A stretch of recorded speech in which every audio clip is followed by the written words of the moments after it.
میں ایک دن نہ بیٹھا ہوا تھا، ملاقات کرتے کرتے نا لوگوں سے سحری کا ٹائم ہو گیا کراچی جانے سے پہلے، تو 10-15 منٹ رہتے تھے، تو میں نے لڑکوں کو کہا بھائی وضو کی تیاری کریے، سویر دا ٹائم ہو گیا۔ تو اس ویلے نا میں ایک شعر حضور اپنا بنایا، اقبال دے لفظاں وچوں چوری کر کے، این اقبال دے کچھ لفظ تے کچھ میرے اپنے۔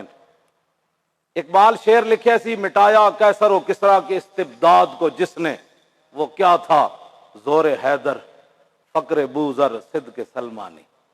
اقبال کہندا دو سپر پاوراں صحابہ نے توڑیاں تے کیڑی پاور نال؟ فرمایا حیدر کرار دی پاور نال توڑیاں، فقر بوذر سیدنا ابو ذر غفاری دی فقیری نال توڑیاں، تے حضرت سلمان فارسی دی صداقت نال توڑیاں۔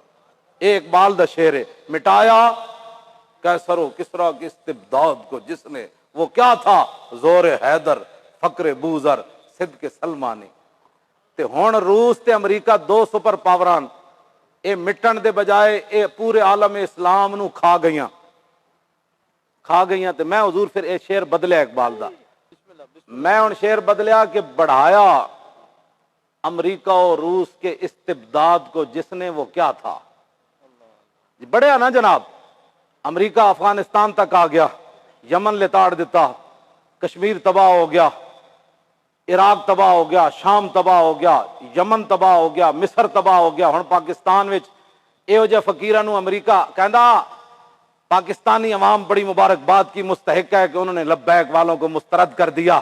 میں کہا پتر سانو مسترد نہیں کیتا چوڑیا، سانو مسترد کسے نہیں کیتا، تینو کوئی گھمانڈ ہویا ہوا، تینو آخر اتنا تو درد ضرور ہے نا، ایہو جے فقیراں کو ویل چیئر ہوتے بیٹھے ہوئے، تو آخر تینو کوئی درد تے ہے نا۔ سپر پاور پتر تو نہیں، سپر پاور تو پھر اسی ہوئے۔ تاج دھارے ختم نبوت